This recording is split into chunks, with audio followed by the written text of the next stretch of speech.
இன்னைக்கு இவ்ளோ சீக்கிரம் வந்துட்டீங்க, வேலை இல்லையா? அமீரா, இன்னைக்கு ஹிதாயத் சேனல்ல ஒரு வீடியோ போட்டிருக்காங்களாம். அப்படியா? என்ன வீடியோ? ஷைத்தான் நம்மள எப்படியெல்லாம் வழி கெடுக்கிறான்னு அந்த வீடியோல டீடைலா சொல்லியிருக்காங்களாம். நாம எல்லாரும் சேர்ந்து பார்க்கணும்னு தான் சீக்கிரம் வந்தேன். நீ அந்த டிவியை போடு. சரி போடுறேன். டேய் மாரித், என்னடா நடக்குது இங்கே? அஸ்ஸலாமு அலைக்கும் குழந்தைகளா. இந்த கதையில இப்லீஸும் அவனுடைய கூட்டாளிகளும் சேர்ந்து மனிதர்களை எப்படி ஏமாத்துறாங்க, எப்படி வழிகெடுக்கிறாங்கன்னு நம்ம பார்க்க போறோம். இது ஒரு கற்பனை கதை தான். இதுல வர்ற உரையாடல்கள் கற்பனையா இருந்தாலும் இதுல வர்ற ஷைத்தான்களோட பெயர்களும் அவர்களுடைய செயல்பாடுகளும் உண்மையானது. இது குர்ஆன், ஹதீஸ் மற்றும் மார்க்க கித்தாபுகளில் குறிப்பிடப்பட்டவையே. இப்லீஸ் நம்மளை எப்படி தப்பான வழிக்கு தள்ள முயற்சி செய்யறான், இதுல இருந்து நாம எப்படி தப்பிக்கணுங்கிறதையும் சொல்ற முக்கியமான கதை இது. அல்லாஹ்வுடைய தண்டனைகள் எப்படியெல்லாம் இருக்குங்கிறத பத்தியெல்லாம் சொல்ற கதை இது. அதனால நல்ல கவனமா பாருங்க. வாங்க கதைக்குள்ள போகலாம். நான் அங்க நரகத்துக்கு ஆள் பிடிக்க விழி பிதுங்கி வேலை செஞ்சிட்டு இருக்கேன். நீ என்னடான்னா இங்கே கால் மேல கால் போட்டுட்டு கச்சேரி நடத்திட்டு இருக்க? இல்ல தலைவரே, இந்த மனுஷங்களை எப்படிதான் வழி கெடுக்கிறதுன்னு தெரியாம யோசிச்சுட்டு இருந்தேன். யோசிச்சுட்டு இருந்தியா? தூக்கத்திலையா? காலம் மின்னல் வேகத்துல ஓடிக்கிட்டு இருக்குடா மாரித். மறுமை நாள் நெருங்கிட்டு இருக்கு. மறுமை நாள் வந்துடுச்சுன்னா நம்ம ஒன்னும் பண்ண முடியாது. அதுக்குள்ள எவ்வளவு பேரை நரகத்துக்கு கூட்டிட்டு போக முடியுமோ அவ்வளவு பேரை நம்ம பக்கம் இழுக்கணும்டா. நம்ம ஆளுங்க ஒவ்வொரு நாளும் லட்சக்கணக்கில் ஆட்களை வழிக்கெடுத்துக்கிட்டு இருக்காங்க. ஆனா உன்னால ஒரு சின்ன குழந்தைய கூட வழிக்கெடுக்க முடியாம திணறிக்கிட்டு இருக்க. என்ன செய்ய சொல்றீங்க இப்லீஸ் தலைவரே? அவங்க எல்லாம் இப்போ ரொம்ப விவரமா இருக்காங்களே. முட்டாளே, நீ இன்னும் பழைய காலத்திலே இருக்க. இப்போ மனுஷங்களை வழி கெடுக்கிறது ரொம்ப சுலபம்டா. நம்ம வேலையை செய்யறதுக்கு அவங்க கிட்டே ஒரு சூப்பர் மந்திர பெட்டி இருக்கு. மந்திர பெட்டியா? அதுக்குள்ள பூதம் ஏதும் இருக்குமா தலைவரே? பூதமாவது பிசாசாவது அது தாண்டா ஸ்மார்ட் போன். சும்மா விரலால இப்படி தள்ளிக்கிட்டே இருந்தா போதும். அதுல இருக்கிற ஷார்ட்ஸ், ரீல்ஸ், ஃபேஸ்புக், இன்ஸ்டாகிராம், இன்னும் சொல்லிக்கிட்டே போலாம். மணி கணக்குல மனுஷங்க அதுலயே மூழ்கி போயிடுவாங்க. நேரத்தையும் கெடுத்து தொழுகை இபாதத்தையும் கெடுத்து அவங்க மூளையவே மழுங்கடிச்சிடும். குழந்தை பருவத்துல இருந்தே இந்த செல்போன் அடிமைத்தனத்தை அவங்க மண்டையில நம்ம புகுத்துட்டோம்னா போதும். 5ல வளையாதது 50லயும் வளையாதுடா. அதிலேயே மூழ்கி போயிடுவாங்க.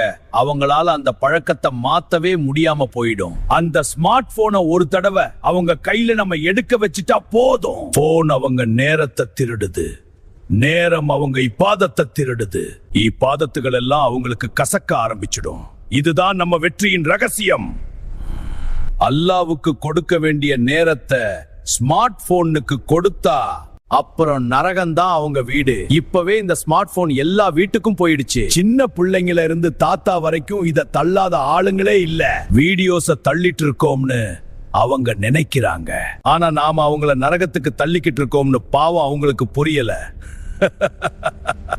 ஒரு போதைப் பொருள் எப்படி ஒரு மனுஷனோட அறிவை மழுங்கடிக்குமோ அதே வேலையத்தான் இந்த செல்போனும் செய்யுது. அத கையில எடுத்ததுக்கு அப்புறம் பக்கத்துல இருக்கிறவங்க கூப்பிட்டாலும் காதுல விழாது. பசி எடுத்தாலும் தெரியாது. தொழுகை நேரமே வந்தாலும் அந்த போனை விட்டுட்டு அவங்களால எந்திரிக்கவே முடியாது. அந்த ஸ்மார்ட் போன்ல நல்ல விஷயங்களும் இருக்குண்டா. ஆனா நம்ம வேலை என்ன தெரியுமா? அவங்க கண்ணுல அந்த நல்ல விஷயங்கள் படவே விடக்கூடாது. ஒருத்தன் ஒரு தடவை ஒரு தேவையில்லாத வீடியோவை பார்த்துட்டா போதும், அடுத்தடுத்து அதே மாதிரி 10,000 வீடியோக்களை அவன் கண்ணுல காட்டி அவன் அதுக்குள்ளேயே மூழ்கடிச்சிடணும். மனுஷனுக்கு அடுத்தவன் வீட்டுல என்ன நடக்குதுன்னு தெரிஞ்சுக்கிறதுக்கு ஆர்வம் அதிகம். அந்த பலவீனத்தை வச்சுதான் டே இன் மை லைஃப்னு ஒரு அனாச்சாரத்தை நம்ம பரப்ப விட்டு இருக்கோம். காலையில பெட்ல இருந்து எந்திரிக்கிறதுல இருந்து என்ன எல்லாம் பண்றாங்க, என்ன ட்ரெஸ் போடுறாங்க, என்ன சாப்பிடுறாங்க, எங்க போறாங்க, எல்லாத்தையும் உலகத்துக்கே வேடிக்கை காட்ட வைக்கிறோம். இது மட்டும் இல்லடா, இன்னும் நிறைய இருக்கு. Get ready with me, birthday party, pre wedding photo shoot, post wedding photo shoot, maternity photo ஷூட்னு எல்லாத்தையும் வீடியோஸ் எடுத்து உலகத்துக்கே காட்டுறாங்க. இதையெல்லாம் தப்புன்னு அவங்க நினைக்கவே கூடாதுடா. இதுதான் ஃபேஷன், இதுதான் சரியான முறைன்னு அடுத்த தலைமுறை பிள்ளைகளோட மண்டையில நாம புகுத்திட்டோம்னா அவங்களுக்கு வெட்கம்ங்கிற சொல்லே மறந்து போகும். அவங்களுக்கு வெட்கம் போனா நமக்கு என்ன லாபம் தலைவரே? முட்டாளே, ஒரு மனுஷன் கிட்ட இருந்து வெட்கம் போயிட்டா அவங்க கிட்ட இருக்கிற ஈமானும் கூடவே போயிடும். அல் ஹயாஉ ஷுபத்துன் மினல் ஈமான். வெட்கம் ஈமானின் ஒரு பகுதி அப்படின்னு ஒரு ஹதீஸ் இருக்கு. இதுல இன்னொரு பெரிய வேடிக்கை என்ன தெரியுமா? இத செய்யறவங்கள மட்டும் இல்ல, இத யாரெல்லாம் வேடிக்கை பாக்குறாங்களோ அவங்களையும் சேர்த்துத்தான் நரகத்துக்கு இழுத்துட்டு போறோம். வெட்கத்தை இழந்துட்டு அந்த ஈமான் இல்லாத கூட்டத்தை ஈஸியா நம்ம நரக பாதைக்கு அறுவடை செஞ்சிடலாம். தலைவரே, எனக்கு ஒரு சந்தேகம். இவங்கள நரகத்துக்கு கூட்டிட்டு போறதுனால நமக்கு என்ன லாபம்? நாம ஏன் இவ்வளவு கஷ்டப்பட்டு திட்டம் போடணும்? லாபமா? இது பழிவாங்கல் மாறி. அந்த ஆதம் படைக்கப்பட்டப்போ ஒரு சவால் விட்டேன், யா அல்லாஹ், உன் அடியார்களில் பெரும்பாலோரை உனக்கு நன்றி செலுத்தாதவர்களாக நான் ஆக்குவேன். அந்த ஆதம் படைக்கப்பட்டப்போ வானவர்கள்ல இருந்து எல்லாரையும் அவருக்கு சுஜூது செய்ய அல்லாஹ் உத்தரவிட்டான். ஆனா நான் மட்டும் செய்யல. ஏன்னா நான் நெருப்பால படைக்கப்பட்டவன், அவன் வெறும் மண்ணால படைக்கப்பட்டவன். அந்த தற்பெருமையால தான் அல்லாஹ் என்னை சொர்க்கத்தை விட்டு வெளியேற்றினான். யா அல்லாஹ், நீ என்னை சொர்க்கத்தை விட்டு வெளியேற்றி விட்டாய். இப்போது எனக்கு ஒரு வரம் வேண்டும். மறுமை நாள் வரை எனக்கு அவகாசம் கொடு. மறுமை நாள் வரை நான் பூமியில் வாழ்ந்து உன்னுடைய நேரான பாதையில் அவர்கள் செல்லாதபடி தடையாக அமருவேன். அவர்களுக்கு முன்னால் இருந்தும் பின்னால் இருந்தும் வலது மற்றும் இடது பக்கத்தில் இருந்தும் வந்து அவர்களை உன் பாதையை விட்டு தடுப்பேன். அவர்களை உனக்கு நன்றி செலுத்தாதவர்களாக நான் ஆக்குவேன்னு சொல்லி இந்த வரத்தை வாங்கினேன். அல்லாஹ் அந்த வரத்தை கொடுத்துட்டு என்ன சொன்னான்னு தெரியுமா? சரி, நீ கேட்ட அந்த அவகாசத்தை உனக்கு வழங்கினேன். ஆனால் ஒன்றை மட்டும் நன்றாக தெரிந்து கொள். என்னுடைய உண்மையான அடியார்கள், நல்லவர்கள் மற்றும் தூய்மையான உள்ளம் கொண்டவர்கள் மீது உனக்கு எந்த அதிகாரமும் கிடையாது. அவர்களை உன்னால் ஒருபோதும் வழிகெடுக்க முடியாது. யாரெல்லாம் உன்னை பின்பற்றி என் பாதையை விட்டு விலகுகிறார்களோ அவர்களையும் உன்னையும் கொண்டு நான் நரகத்தை நிரப்புவேன்னு அல்லாஹ் சொல்லிட்டான். நமக்கு தேவை அந்த வழி கெட்டவர்கள் தான். அன்னைக்கு நான் விட்ட சவாலை ஜெயிச்சு இந்த மண்ணால படைக்கப்பட்ட மனுஷங்களை எல்லாம் என்னோட நரக நெருப்புக்குள்ள இழுத்துட்டு வர்றது தாண்டா என்னோட ஒரே லட்சியம். இப்ப நம்ம ஆளுங்க எல்லாம் வருவாங்க, யார் யாரு எப்படி எல்லாம் வழி கெடுத்தாங்கன்னு சொல்லுவாங்க. அதையும் கேட்டு வச்சுக்கோ. நீயே ஒவ்வொருத்தவங்களோட பேரையும் அவங்களோட வேலையையும் சொல்லி கூப்பிடு. சரி தலைவரே, கூப்பிடுறேன். டாசிம், குடும்பத்தை பிரிப்பவன். என்னடா தாசிம், கொடுத்த வேலையை முடிச்சிடியா? இப்ளீஸ் தலைவா, ஐரோப்பாவிலிருந்து அமெரிக்கா வரைக்கும் இன்னைக்கு பல குடும்பங்களை சிதறடிச்சிட்டேன். கணவனும் மனைவியும் நேருக்கு நேர் பேசிக்காம ஆளுக்கு ஒரு போனை வச்சுக்கிட்டு அடுத்தவங்க வாழ்க்கைய பார்க்க வச்சேன். ஒரு சின்ன விஷயத்துக்கு கூட ஒருத்தர் வெறுக்க வச்சு பிள்ளைங்க பெத்தவங்க சொல் பேச்ச கேட்காம நடக்கிறதும் பெத்தவங்களை திட்டுறதும் எதிர்த்து பேசுறதுமா மாத்தி அந்த வீட்டையே ஒரு போர்க்களமா மாத்திட்டேன். சபாஷ் தாசிம், இவங்களுக்கு நரகத்துல கஸ்ஸாக் என்கிற அசுத்தமான திரவத்தை தான் குடிக்க கொடுப்பாங்க. அது நரகவாசிகளோட காயங்கள்ல இருந்து வர்ற சீழும் ரத்தமும் வியர்வையும் கலந்த ஒரு விஷத்தன்மை கொண்ட திரவம். அதை குடிச்ச அடுத்த வினாடி அவங்க தொண்டை அப்படியே கருகிடும், அவங்க குடல் உருகி வெளியே தள்ளும். அவங்களுக்கு இந்த வேதனை தேவைதான். நீ போய் இன்னும் நிறைய பேரை வழிகெடுத்து விட்டு வா. அடுத்த ஆளை கூப்பிடு. சரி தலைவா. வல்ஹான், உழுவில் குழப்பம் விளைவிப்பவன். வா வல்ஹான், போன காரியம் வெற்றிதானே? வெற்றிதான் தலைவா. இன்னைக்கு பல வீடுகள்லையும் பள்ளிவாசல்கள்லையும் புகுந்து என் கைவரிசைய காட்டிட்டு வர்றேன். அவங்க மனசுல குழப்பத்தை ஏற்படுத்தி முழங்கை நனையல முகம் நனையலன்னு சந்தேகத்தை ஏற்படுத்திக்கிட்டே இருந்தேன். ஒரு மக்கு தண்ணிக்கு பதிலா ஒரு வாளி தண்ணியே வீணாக்க வச்சுட்டேன் தலைவா. இன்னொரு பக்கம் சில பேருக்கு தண்ணிய ரொம்ப சிக்கனமா பயன்படுத்தணும்னு எண்ணத்தை விதைச்சேன். அவங்கள உழுவ அரைக்குறையா செய்ய வச்சேன். உழுவே சரியில்லைன்னா அப்புறம் எங்க இருந்து தொழுக முழுமையடைய போகுது? இப்படி உழுவையும் கெடுத்து தொழுகையும் கெடுத்து முழுசா வழி கெடுத்துட்டு ரொம்ப நிம்மதியா இங்க வந்துட்டேன் தலைவரே. சபாஷ் வல்ஹான். வீண் விரயம் செய்பவர்கள் ஷைத்தான்களின் சகோதரர்கள் அப்படின்னு குரான்ல இருக்கு. நம்ம சகோதரன் நம்ம கூடவே நரகத்துக்கு கூட்டிட்டு போயிடலாம். இவங்களுக்கு நரகத்துல தாகம் எடுக்கும் போது ஹமீம் என்கிற கொதிக்கிற செம்பு போன்ற தண்ணியைத்தான் குடிக்க கொடுப்பாங்க. தண்ணிய வீணாக்குன அந்த கைகளுக்கும் உழுவ அரைக்குறையா செஞ்ச அந்த பாதங்களுக்கும் நரகத்துல இரும்பு கொக்கிகளால ஆணி அடிக்கப்படும். போய் இன்னும் நிறைய பேரை நம்ம சகோதரர்கள் ஆக்கிட்டு வா. அடுத்த ஆளை கூப்பிடு. சரி தலைவா. கின்சப் மாயை காட்டி மனசை குழப்பி மற்றவர்களை ஏமாற்ற உதவி செய்பவன். கின்சப், உன் முகம் மலர்ச்சியை பார்க்கும்போதே தெரியுது நீ போன காரியம் வெற்றின்னு. சொல்லு, என்ன நடந்துச்சு? ஆம் என் எஜமானரே, நாம் வெற்றி பெற்றோம். இன்னைக்கு பல கோடிக்கணக்கான பேரை தொழுகையில வெறும் பொம்மைகளா மாத்திட்டு வர்றேன். அவங்க அல்லாஹு அக்பர்னு கை கட்டுன உடனே அவங்க வாழ்க்கையில மறந்த எல்லா விஷயங்களையும் ஒண்ணு விடாம ஞாபகப்படுத்தினேன்.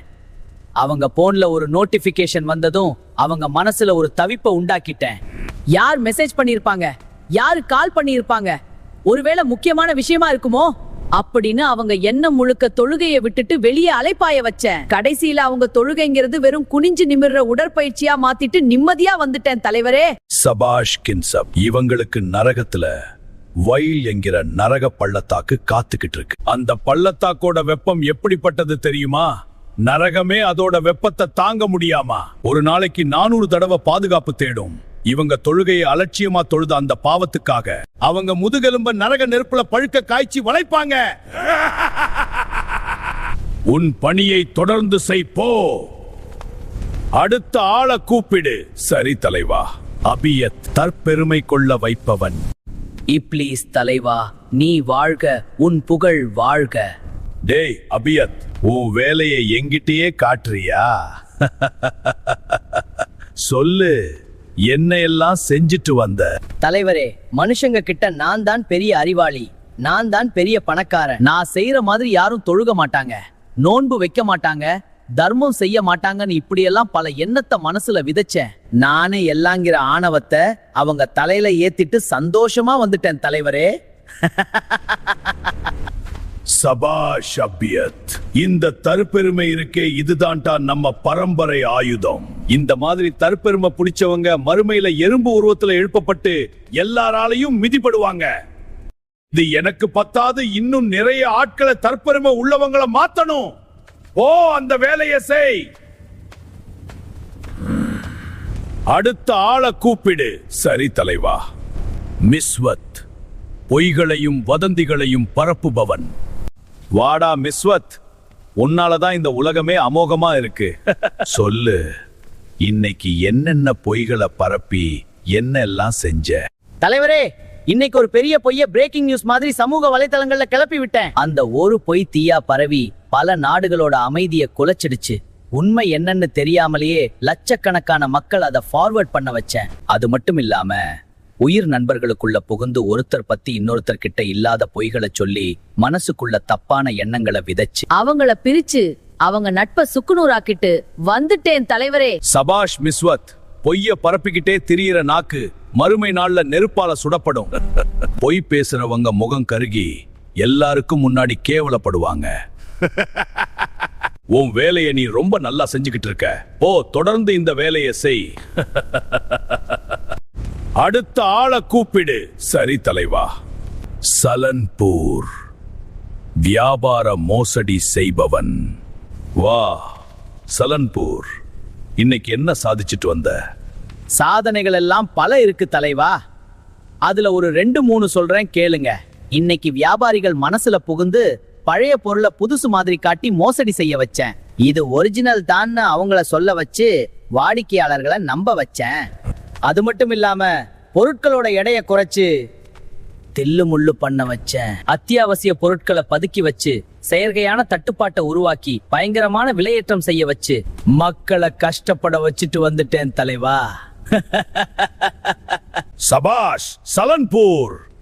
இவங்களுக்கு நரகத்துல பசி எடுக்கும் போது ஜக்கூம்ங்கிற முள் நிறைந்த கள்ளி மரத்தை தான் சாப்பாடா கொடுப்பாங்க. மோசடி செஞ்சு லாபம் பார்த்த அந்த கைகளை நரக நெருப்புல பழுக்க காய்ச்சப்பட்ட சங்கிலிகளால பிணைப்பாங்க. அளவு எடையில குறைவு செஞ்சவங்களுக்கு சஜ்ஜின் என்கிற ஆழமான நரகச்சிறை காத்துக்கிட்டு இருக்கு. நீ செஞ்ச வேலைகள் எல்லாம் என் உள்ளத்தை குளிர வச்சிருச்சு. போ, தொடர்ந்து செய். என்ன மாறி இப்போ எல்லாம் தெளிவா புரியுதா? இப்போ நல்லா புரியுது தலைவரே. இனிமே ஒரு நிமிஷம் கூட வீணாக்க மாட்டேன். சபாஷ் மாரித், காலம் ரொம்ப கம்மியா இருக்கு. நாம வழி கெடுக்க வேண்டிய ஆட்கள் இன்னும் கோடிக்கணக்குல காத்துக்கிட்டு இருக்காங்க. கிளம்பு, போலாம்.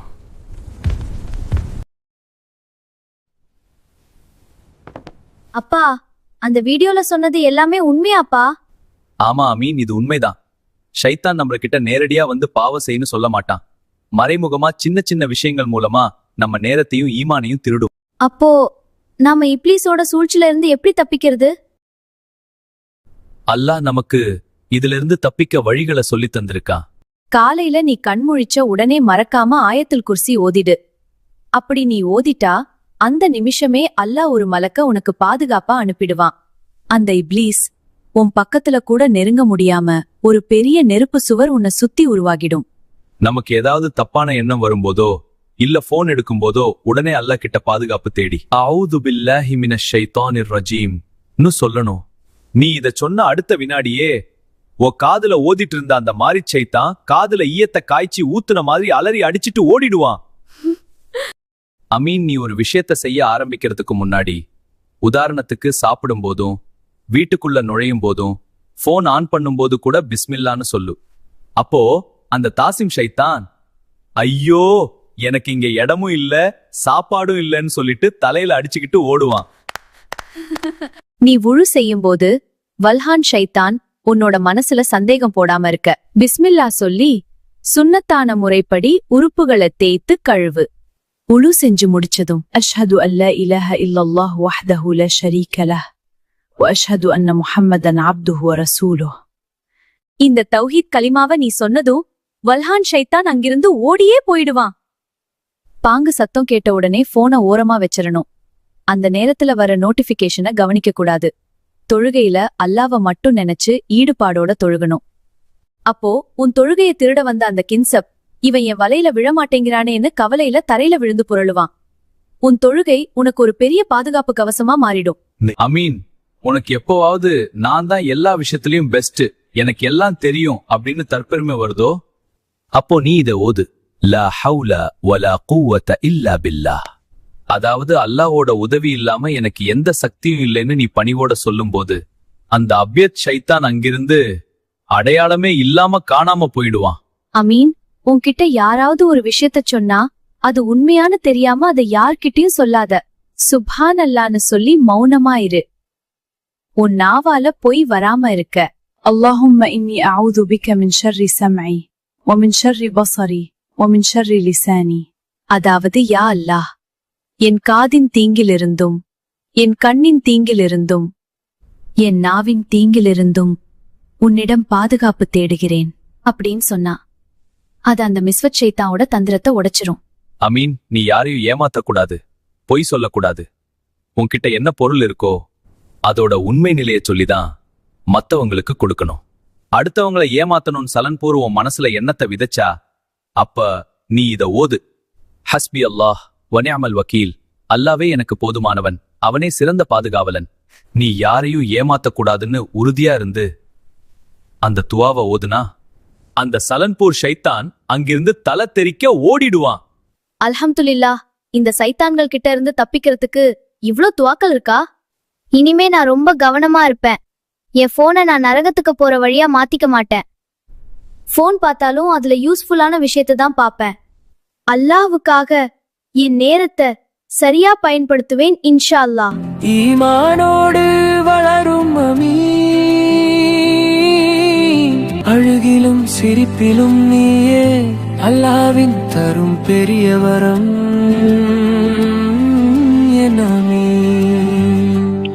குழந்தைகளா, இது உங்க டர்ன். இந்த கதையில் இப்லீஸ் மற்றும் மாரித்தை தவிர வேறு எத்தனை குட்டி சைத்தான்கள் உள்ளன? Option A 4, B 5, C 8, D 6, சரியான பதிலை கமெண்ட்ல சொல்லுங்க. அல்லாஹு தஆலா குர்ஆனிலே எப்பொழுதெல்லாம் தண்டனைகளை பற்றி கூறுகிறானோ உடனடியாக அடுத்த ஆயத்துகளில் அவன் ரஹமத்தையும் கருணையையும் பற்றி கூறுவான். அதுபோல இந்த வீடியோவில் நாம் தண்டனை பற்றி பார்த்து விட்டோம்.